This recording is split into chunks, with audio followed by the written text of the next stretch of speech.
Hello, this is Courtney. Welcome to my channel. I am a first-time mom and I make parenting videos about once a week on this channel. Today I'm going to be talking about breastfeeding and giving you guys an update.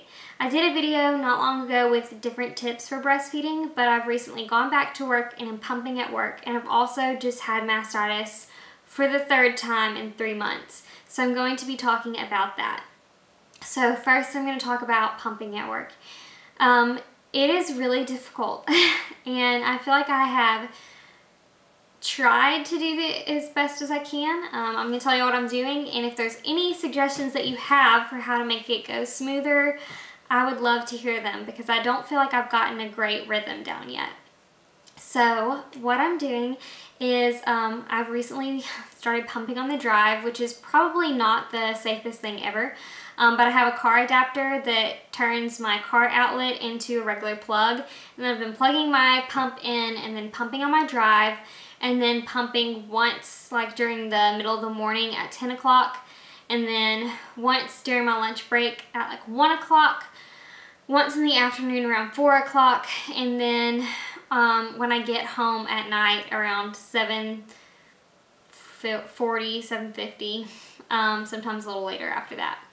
So that is what I've been doing as far as pumping. And then at work, I'm bringing little bottles, and then I'm keeping those in a cooler with like my pump supplies. And then I'm just putting them, all of that, in the fridge in between pump sessions, so I can just grab that and then go in there and pump. And then I'm not even like washing everything in between. I'm just like washing it and sterilizing it at the end of the day when I get home to try and make it quicker. But the thing that's really tricky about it is, so I'm a nurse and I'm working these 12-hour shifts, and I can't just like leave and go pump. Someone has to listen for me.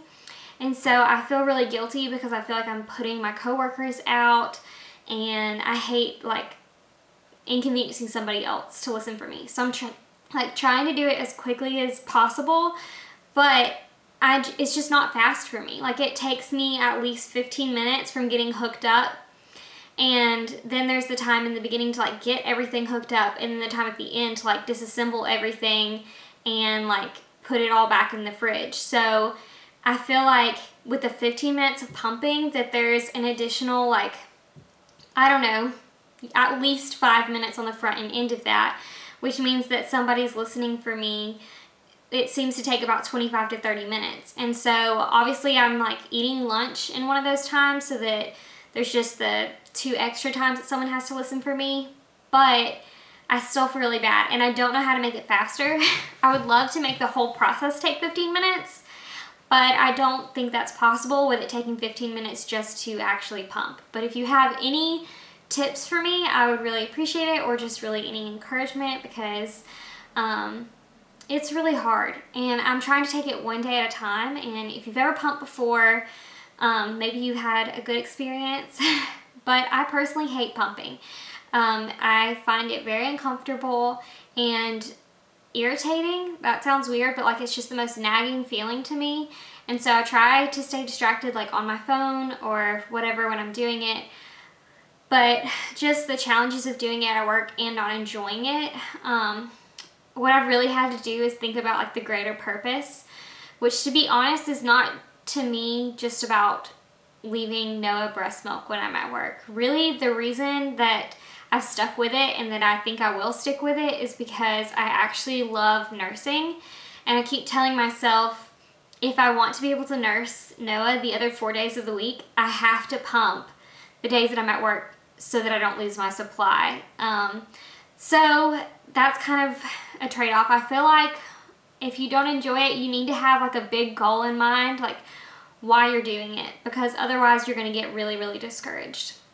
So that's just been my experience with that so far. And I really do appreciate my work having a pump, and my coworkers are great. I've also had like a couple issues with privacy though. Like a guy walked in on me when I was pumping, which was super awkward. So I've got to where I started taking like a blanket to like put over me. But it's hard because there's not a ton of privacy, and it's just hard with those super long shifts and then not wanting to put people out. So I don't know. It's kind of discouraging, but I'm, you know, trying to make the most of it. So I have a lot of my coworkers on my Facebook page, and they're all amazing. If you see this, it's nothing against y'all. You're all great. I really appreciate all the encouragement that I've gotten so far. It's just hard. And if you have tips on how you did it or anything like that, I would appreciate it. And then another thing I've been going through is mastitis. So I have a very large oversupply, which, you know, I'm very thankful for it. I'm glad that I can make enough milk for Noah, and I'm glad that I've been able to freeze a lot and all those good things. I can make a video all about my freezer stash if that's something you're interested in seeing, and about how I got it and all those kind of things. Honestly though, I did not intend to have an oversupply. I don't feel like I've made myself have an oversupply. I think it's just something that I have. But the complication of that is getting mastitis, and if I don't empty frequently enough, then I end up getting it. And if I empty frequently, then I feel like my body just keeps making more and more and more. So it's kind of a vicious cycle, and you have to find like that perfect balance between emptying enough that you don't get an infection and not pumping or nursing so much that your supply just keeps getting bigger and bigger and bigger. So that's really the balance I've been trying to find. And the first 2 times I had them pretty close together. And if you've ever had mastitis, it just knocks you out. Like the 3 times that I've had it, I haven't even been able to pick Noah up. I felt like I had the flu. I felt like I was dying. I was so miserable, so exhausted, and it's just really rough. And this last time I think I got it because it was the week I was going back to work. I was so stressed, and I had tried, my husband on that Sunday had fed Noah bottles all day, and so I was just using my pump. And for whatever reason, my personal pump does not do a good job. Like, it just doesn't seem like it works very well on me. Thankfully, the pump at work is way better. That is one of the things I really appreciate. Their pump is a lot nicer than mine. But for whatever reason, my pump just does not work that well. And so, sure enough, the next day I woke up with mastitis. And so I'm on a 14-day course of antibiotics for that, and have to take them 4 times a day. And just going through mastitis is really rough.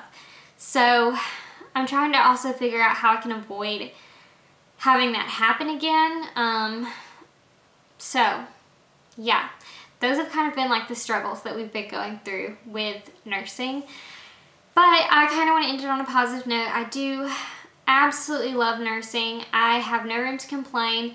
Noah is so chunky, and he's just really healthy, and he's thriving. And I feel like it's just given us so many sweet bonding moments that I really, really cherish, and I'm very thankful for. And I'm thankful that I do make enough milk for him, and that I have great coworkers who have been so willing to listen for me, and that my work does provide a place that I can go. So I really am thankful for all of that, and I appreciate everyone on my Facebook and everything else who's just been really encouraging to me through this process. So if you have any tips for me on how to help with any of these things, then let me know, and hopefully I can keeping you all updated on all of the stuff that's going on with us and nursing and this whole journey. And if you would like to see a video about the freezer stash and hear more about oversupply and how I've been trying to handle that, then let me know, and I'll be happy to make it for you. Anyways, I hope you'll have a great day. Thank you for watching. Bye.